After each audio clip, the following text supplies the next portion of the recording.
안녕하십니까? 12월 21일 화요일 인도네시아 헤드라인 시작합니다. 첫 번째 소식입니다. 인도네시아 코로나19 확진자가 총 426만 380명으로 늘어났으며 이 중 사망 14만 3,998명, 완치 411만 1,464명으로 집계되어 3.4%의 치사율을 보이고 있습니다. 인도네시아의 코로나19 1일 확진자 수는 평균 220명대 수준에서 증감을 반복하고 있습니다. 인도네시아 정부는 사회활동 제한을 2022년 1월 3일까지 3주간 연장하였습니다. 하지만 자카르타 전역은 2주 만에 감염 위험이 가장 낮은 1단계로 하향됐으며 수도권 인근 지역 중 대포, 서부 자바주의 일부 도시와 남부 땅그랑도 1단계로 하향되었습니다.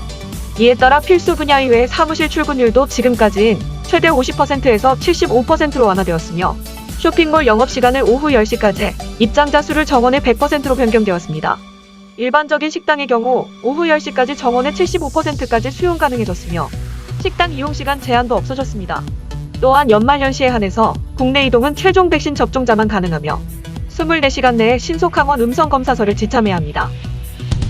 인도네시아 보건부 장관은 오미크론 변이 감염자가 처음으로 확인됐다고 밝혔습니다.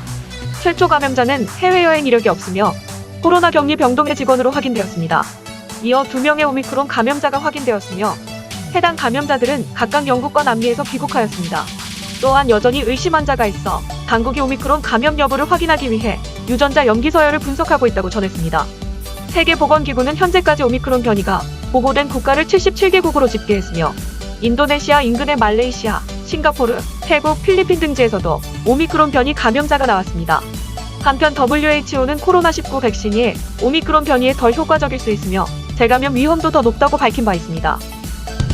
WHO는 오미크론 변이를 비교적 증상이 가벼운 돌연 변이로 간주해 주의를 소홀히 해서는 안 된다고 경고했습니다. 오미크론 변이가 기존의 코로나에 비해 증상이 가벼운 것으로 알려져 있지만 심각한 증상을 보이는 이들도 있다고 WHO는 전했습니다. 실제로 영국에서는 지난 13일 오미크론으로 인한 첫 사망자가 나왔습니다. WHO 코로나 기술 책임자인 마리아 벤 커코브 박사는 오미크론에 감염된 환자도 무증상 감염부터 경증, 또 중증으로 악화해 사망에 이르기까지 모든 질병 증상을 나타낼 수 있음을 밝혔습니다. 이어 오미크론의 강력한 전염력이 보건 시스템의 과부하를 초래하고 이에 따른 의료 붕괴로 사망자가 나올 수 있기 때문에 오미크론이 가벼운 증상만을 나타낸다는 말이 사라져야 한다고 강조했습니다. 특히 고령자, 기저질환자, 백신 미접종자는 오미크론에 감염됐을 때 중증으로 악화할 위험이 여전히 있다고 전했습니다. 미국 제약사 화이자는 자사의 코로나19 먹는 치료제가 고위험군의 입원 사망 확률을 90% 가까이 낮추는 것으로 나타났다고 밝혔습니다. 특히 해당 3상 임상시험이 비만과 고령, 기저질환 등 감염 시 중증으로 발전할 수 있는 고위험군을 대상으로 시행되었으며 증상 발현 후 약을 3일 이내 복용하면 입원 사망 확률이 89%, 5일 이내 복용하면 88% 각각 낮아지는 것으로 나타났다고 밝혔습니다. 또한 임상시험 참가자 중 5명만 입원했고 사망자는 없었으며 반면 가짜약을 먹은 시험자는 44명이 입원해 9명이 사망했습니다. 화이자는 오미크론 변이에 대해서도 상당한 효과가 있을 것이라며 관련 시험에 들어갈 것이라고 설명했습니다. 이와 함께 보건당국의 긴급 사용 승인을 신청해 몇 주 안에 승인을 받을 수 있다고 자신했으며 이미 생산시설을 확충하고 제조에 들어갔습니다. 또한 올해 안에 18만 병 치료분을 공급하고 내년에는 최소 8천만 명분을 생산할 계획이라고 밝혔습니다. 화이자는 유엔이 지원하는 비영리 의료단체 국제의학 특허풀과 코로나19 항바이러스제 복제약 제조를 허용하는 라이선스 계약을 체결해 전 세계 인구 53%가량의 치료제를 공급할 수 있게 됐다고 밝혔습니다. 화이자는 성명에서 각국의 제약사가 자사 알약을 복제할 수 있도록 한 이번 조치가 치료제를 전 세계 인구에게 더 쉽게 보급할 수 있도록 하는 취지에서 이뤄졌다고 밝혔습니다. 이어 계약 대상 국가 중 빈공국에는 의약품 생산에 대한 로열티를 받지 않을 방침이며 또한 WHO가 국제 공중보건 비상사태를 유지하는 동안에는 다른 계약 국가에도 로열티를 받지 않기로 했다고 덧붙였습니다. 다만 일부 전문가들은 이번 계약이 코로나19 치료와 백신을 둘러싼 불평등 문제를 해소하기는 역부족일 것이라고 분석했습니다. 특히 브라질, 중국, 러시아, 아르헨티나, 태국과 같이 대규모 발병 사태가 벌어진 국가들은 이번 계약에 포함되지 않았기 때문입니다. 국경 없는 이사회는 AP통신을 통한 성명에서 이번 계약이 화이자 코로나19 치료제를 전 세계에 보급하지 못한다는 사실에 낙심했다라고 밝히며 팬데믹을 진정으로 해결하고 싶다면 누구에게든 어디에서든 코로나19 치료제가 제공될 수 있어야 한다고 말했습니다. 한편 또 다른 제약회사인 머크 역시 지난 10월 MPP와 비슷한 계약을 맺고 자사 코로나19 치료제인 몰루피라비르 복제약 제조를 허용한 바 있습니다. 다음 소식입니다. 동남아시아 3개국 순방에 나선 미국의 토니 블링컨 장관이 인도네시아를 첫 방문국으로 선택하여 조코위 대통령과 만나 관계 발전 방안, 민주주의와 인권, 기후위기, 코로나 대책 논의 및 경제협력 방안 등 포괄적인 논의가 이루어졌습니다. 또한 인도네시아가 규칙에 기반한 국제질서의 강력한 지지자로서 지도력을 발휘하고 있는 것에 지지를 보냈습니다. 미국은 아시아 태평양 지역만큼 미국의 번영에 중요한 곳이 없다며 전 세계에서 가장 역동적인 지역으로서 강요와 위협이 없는 모두의 이해관계가 있는 곳이라고 말했습니다. 이 같은 발언은 이전 오바마 행정부의 아시아 중시 정책과 맥을 같이 하며 중국을 빗대 말한 것으로 풀이됩니다. 미국은 현재 자유롭고 개방적인 인도 태평양을 강조하며 항행의 자유작전을 전개하고 있는데 해당 지역 내 중국의 도발적 우려가 커지고 있다고 지적하며 미국의 가장 강력한 힘은 동맹과 우방으로 만든 외교, 군사, 정보 전략을 도입할 것이라 밝혔습니다. 이어 중국을 겨냥해 국영기업 보조금 지원과 특정 국가를 상대로 수출을 금지하는 행위 등을 지적하며 미국은 동맹들과 목표를 공유하며 방위산업, 공급망 다변화, 사회기관 시설 투자와 확대, 기술 혁신 등의 협력을 밝혔습니다. 다음 소식입니다. 자카르타 포스트에 따르면 인도네시아 정부는 의원들에게 3건의 무역협정을 조속히 통과시킬 것을 촉구하였으며 비준이 연장되면 무역정책과 경제회복에 대한 국가의 추진력을 잃게 될 것이라고 주장했습니다. 의원들의 승인을 기다리는 3건의 협정은 아시아태평양 국가를 위한 영내 포괄적 경제동반자 협정, 한국-인도네시아 포괄적 경제동반자 협정, 아세안 서비스 무역협정입니다. 루트피 무역통상부 장관은 아시아태평양 지역의 무역협정인 영내 포괄적 경제동반자 협정이 가장 시급하다고 말했습니다. 해당 협정은 1월 1일부터 발효되며 이를 위해서 12개 회원국은 연말까지 협정을 비준하기로 약속하였습니다. 하지만 인도네시아는 2020년 11월에 협정에 서명하고 협상을 주도하는 역할이었음에도 불구하고 아직 비준하지 않은 유일한 회원국입니다. 더 많은 무역협정에 참여하여 수출과 투자를 늘리는 것을 원하는 조코위 대통령은 해당 협정에 대한 심의를 시작하기 위해 3월과 4월에 별도의 대통령 서한을 보냈지만 입법부는 아직 이를 비준하지 않았습니다. 이에 대해 입법부인 제육위원회 의회는 협정을 여전히 지지하고 있으나 코로나 사태를 대처하는 데에 더 초점을 맞추고 있다고 말했습니다. 또한 제육위원회 부위원장은 정부가 비준을 위한 최종안만을 위원회에 넘겨줄 것이 아니라 협정 과정 내내 무역과 투자를 감독하는 위원들을 참여시켰어야 했다고 불만을 토로했습니다. 무역통상부 장관은 RCEP 참여로 2040년까지 최대 24조 5,300억 루피아의 추가 투자를 유치할 것이며 협정에 참여하지 않을 경우 같은 기간 동안 최대 5조 2,300억 루피아의 손실을 초래할 것이라고 말했습니다. 이어 정부는 RCEP 참여가 투자와 산업 성장을 촉진함으로써 국가 경제 회복을 지원할 것이라고 믿으며 또한 협정 참여로 인한 수출 증가는 GDP 성장을 증가시킬 것으로 예상된다고 강조했습니다. 한국-인도네시아 포괄적 경제동반자 협정은 2020년 12월 18일 양국이 협정을 체결한 지 6개월 만에 우리나라 국회는 협정을 비준했으나 인도네시아는 아직도 비준하지 않고 있어서 협정 이행을 방해하고 있다고 장관은 말했습니다.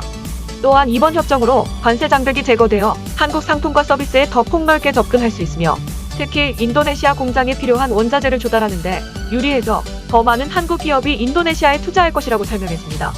따라서 해당 협정이 인도네시아 경제에 상당한 영향을 미칠 것이며 해당 협정의 비준이 올해 마무리되어 2022년 초에 이행될 수 있기 바란다고 말했습니다. 아세안 서비스 무역협정의 경우 말레이시아, 싱가포르, 태국, 베트남이 협정을 비준하였고 다른 아세안 국가들도 곧 비준을 할 것으로 예상되어 인도네시아가 마지막 국가가 될 가능성이 있습니다.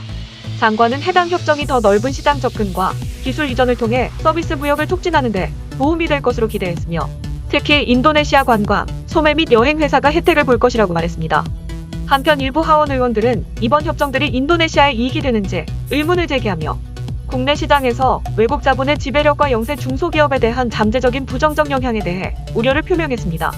위원들은 인도의 경우 중국 우위에 따른 무역 적자 확대 우려로 인해서 RCEP을 탈퇴하기로 결정했다면서 인도네시아도 협정의 득과 실을 면밀히 검토해야 한다고 말했습니다. 이에 무역통상부 장관은 인도네시아 정부가 인도네시아 노동자 채용, 중소기업과의 협력 구축에 관한 규제 등 필요한 보호장치를 준비했다고 밝히며 인도네시아가 곧 모든 협정 비준을 마무리할 수 있기를 바란다고 말했습니다. 다음 소식입니다. 세계은행은 인도네시아가 70% 이상의 접종률, 새 코로나 변이가 확산되지 않는 것을 가정한 상황에서 내년도 경제성장이 코로나 이전 수준으로 회복할 것이라고 예측했습니다. 인도네시아는 델타 변이의 확산으로 인해 올해 경제성장률이 3.7%로 하향 조정된 가운데 내년도 경제성장률은 5.2%로 주요 성장 동력이었던 민간 소비 역시 올해의 3.7%에서 5.2%로 총 고정 자본 형성 역시 올해의 4%에서 5.5%로 예상되고 있습니다. 이처럼 모든 경제 지표들의 상승이 유지된다면 인도네시아는 2년 동안의 코로나 사태에서 벗어나 팬데믹 이전의 성장으로 돌아가는 것입니다.